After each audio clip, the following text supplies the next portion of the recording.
Amém, alunos? Voltamos aqui com a nossa segunda parte, onde nós vamos falar também da graça de Deus. Eu estava falando na primeira, né, sobre o aspecto secundário da salvação, só uma palhinha que eu vou deixar agora para ficar como degustação.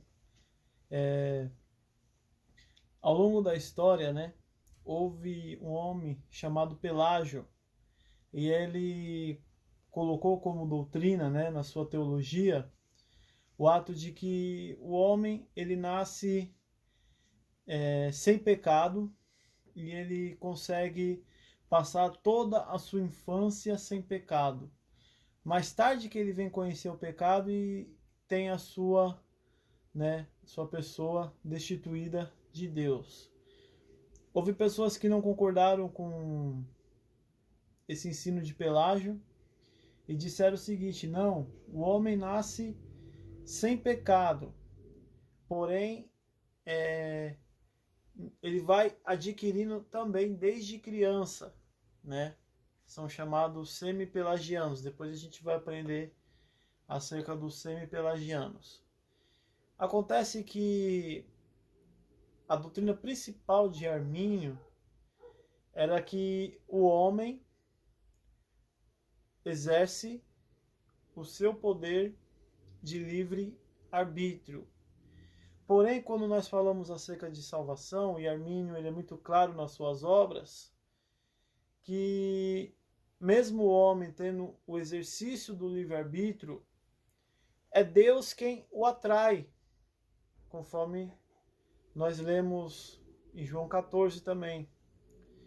Então Armínio tem essa teologia da salvação, dizendo que é Deus que atrai, né? E nós chamamos de sinergismo, é a cooperação entre Deus e o homem. Diferente do calvinismo, que é chamado de monergismo. O monergismo é somente a cooperação de Deus no processo de salvação. Então, Armínio crê que há uma cooperação de Deus para a salvação do homem, e o homem, através do seu livre-arbítrio, que fala o sim para Jesus, né? Já diferente do calvinismo, que na visão deles o homem já é predestinado a falar sim, porque Deus determinou que seria dessa maneira e da maneira com que Deus determinou é que tem que ser feito. Mas Calvino embasou suas obras mais em Romanos capítulo 9. Quem começou com o conceito de predestinação foi Agostinho. Então a gente vai ver mais para frente essa parte, tá? Nós estamos na página 4 ainda, falando sobre a graça de Deus. O que define a graça, né? A graça envolve outros assuntos tais como perdão, salvação, regeneração, arrependimento e amor. Então vamos pensar, vamos anotar, né, esses 5 tópicos, que é o perdão, a salvação, a regeneração, o arrependimento e o amor. Então, envolve esses 5 tópicos a graça de Deus. O perdão porque é o favor imerecido. A salvação porque nós estamos dentro desse processo de salvação. Nós somos salvos pelo perdão de Deus. A regeneração porque a nossa natureza caída ela passa a ser transformada. O arrependimento porque ele é gerado em nós uma nova criatura, ou seja, o arrependimento ele deixa de fazer as obras antigas e passa a fazer obras novas na presença de Deus, ou seja, estamos arrependidos de cometer os atos antigos. E o amor de Deus é que nós somos envolvidos pelo amor de Deus, né? Nós somos cheios da presença e do amor de Deus. Aqui na página 5 nós vemos a palavra Hesed, ou Hesed no hebraico, que ela é traduzida como misericórdia e dezenas de vezes como bondade ou longanimidade. Lutero traduziu por Gnade, né? Que é uma palavra germânica para graça. Rein não se trata de uma palavra ligada ao pacto que tem dois lados. É empregada para significar a ação de um superior humano ou divino para com o inferior, ou seja, um relacionamento. Um relacionamento de um ser superior para com um ser inferior, né? O relacionamento entre Deus e o homem. Falar sobre o favor desmerecido é traduzido por graça e favor, algumas dezenas de vezes que Reis se encontram em Gênesis 38, em Ruth 2:2, nós vemos a palavra graça, né? Que é o favor imerecido. Isso tem sido muito popular nessa tradução. Automaticamente já vem na nossa cabeça quando perguntam o que é graça. Automaticamente já vem na nossa cabeça em dizer é o favor imerecido de Deus, né? Ou seja, não somos merecedores do favor de Deus, mas Ele concede gratuitamente a nossas vidas. Isso que é graça, né? Misericórdia, né? Então, isso que é traduzido a palavra, né? Hesed, né? Do hebraico Hesed, que é o favor imerecido de Deus, um ato que Deus concede mesmo nós não sendo merecedores desse ato gracioso de Deus. E qual que é esse ato gracioso de Deus? O seu perdão, a restauração, né, de pessoas com a sua natureza caída para uma nova natureza, né, em Cristo Jesus. Graça por graça. Não deve confundir graça de Deus como uma obrigação divina. Nem ninguém pode obrigar ou exigir de Deus a redenção da humanidade caída. Ou seja, a gente não deve considerar a graça como Deus tem que fazer e pronto, né? Deus tem que agir ali e pronto. Não. Nós não devemos entender a graça por esse lado, né? E também não devemos entender que nós temos que exigir de Deus algo, né? Como nós já falamos também nas aulas anteriores em teísmo, né? O relacionamento com Deus, ele não pode prover da nossa parte algo que, porque estamos obedecendo, nós temos que receber algo em troca, um favor em troca, né? Não temos que pensar dessa forma o nosso relacionamento com Deus. Dessa forma, a graça, né? Quando Paulo fala lá em Romanos 1:16, de fé em fé, né? Ou seja, que a minha fé ela não pode ser alimentada pela fé de outra pessoa, a minha fé ela tem que crescer sobre a minha própria fé. É estranho dizer isso, né? De fé em fé. Significa que a fé tem que ser algo crescente, da mesma forma graça sobre graça, né? A graça de Deus, ela é crescente, mas não conforme nós exigimos, não, mas conforme Deus concede a cada um. Foi o que Jesus falou, quanto mais perdão tiver sobre os pecados, mais a pessoa vai amar a Deus, né? Então, Jesus já havia falado isso também na sua palavra. Se a pessoa aprontou bastante no mundo, aprontou de forma assim que colheu consequências terríveis, né? E alcançou a graça e a misericórdia de Deus, você percebe que ela tem mais afinidade, né? Ela abriu-se mais o coração para o perdão de Jesus, né?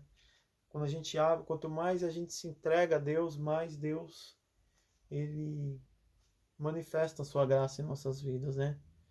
Então, a graça de Deus, ela é manifesta por um favor imerecido. Mas o nosso relacionamento com Deus provém conforme a gente se entrega para Ele, né? Conforme a gente se entrega para o El Shaddai, o Todo-Poderoso. Em João 1,16 está escrito assim, né? Porque todos nós temos recebido de sua plenitude e graça sobre graça. Então, toda a plenitude de Deus, ou seja, o amor de Deus, é que nos provê essa graça. E essa graça sobre graça não significa também, né, como eu já citei anterior, mas não significa também que a gente vai aprontando e depois vai perdoando, vai aprontando e depois vai perdoando. Deus perdoa sim. Só que muitas vezes o ato contínuo de uma natureza pecaminosa, ou seja, o ato contínuo de continuar no pecado, ele nos afasta mais de Deus, né? Ou seja, a graça não vem sobre a graça, vem mais caída sobre queda sobre queda, perdão, né? Mais queda sobre queda nossa. Nosso coração ele passa a ficar como se fosse um coração leproso, ou seja, insensível à voz de Deus, né? E insensível também ao pecado, né? Ou seja, parece uma coisa costumeira, uma coisa comum, mas óbvio que para Deus não é comum, né? Dependendo de atitudes que nós vamos tomando que vêm nos afastando de Deus. Amém? A graça comum. O que é a graça comum? A graça comum é uma graça que Deus concede a todos. Seja grande, seja pequeno, seja alto, seja baixo. Essa graça ela é concedida a todo ser humano. Todo ser humano tem esse privilégio de receber de Deus a graça comum. Né? Devido à natureza do homem, ele é incapaz por si só de procurar ou agradar a Deus. Por esse motivo, Deus tem concedido a graça comum ou universal ao homem. Ou seja, Deus concede essa graça a todos. A graça comum ela é vista em várias formas. Bênçãos materiais da natureza, na maneira como Deus restringe o mal no mundo e na fixação da consciência do pecado dentro do coração humano. Então, vamos entender de que forma ela é vista. Bênçãos na natureza, né? Quantas vezes a gente já não viu pessoas e a gente pensa assim, puxa, aquela pessoa aprontou tanto na vida, aquela pessoa só faz coisa ruim, só prejudica os outros e eu só vejo ele recebendo bênção, né? Mas essa graça que Deus derrama é justamente o fruto que a pessoa colhe, né? A pessoa às vezes é uma pessoa na sua essência mal, mas a pessoa acorda 5 horas da manhã e vai atrás do seu pão, vai atrás, né, da sua luta. E isso ela colhe para si. Deus permite a colheita da bênção a partir do momento que a pessoa procura isso, né?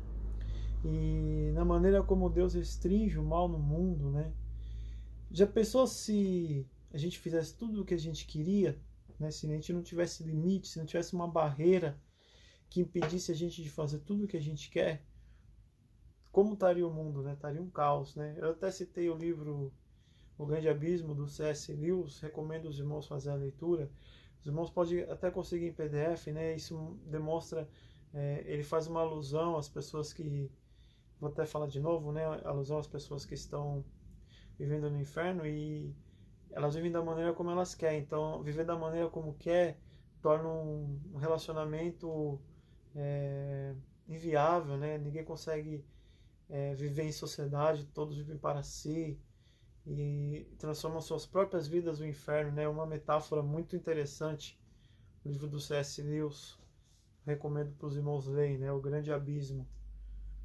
A graça especial, essa graça especial já é diferente, né? A graça comum concede a cada homem a capacidade de buscar a Cristo.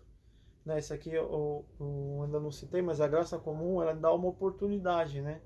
Ou seja, nós recebemos a bênção de Deus, não afundamos mais no erro por conta da segurança que Deus ele proporciona para nossas vidas, né? Ele gera consciência do erro em nossa mente.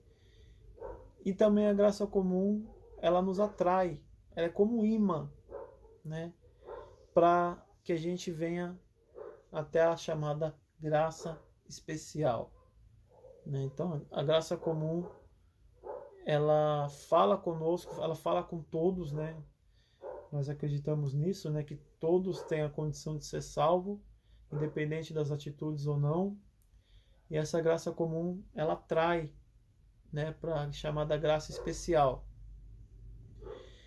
A graça especial é à medida que o homem responder afirmativamente a essa graça que o atrai a Deus, ele concede àquela pessoa uma graça especial, que o ajuda a chegar cada vez mais perto dele. É certo dizer que nenhuma pessoa pode vir ao Pai sem esse poder adicional.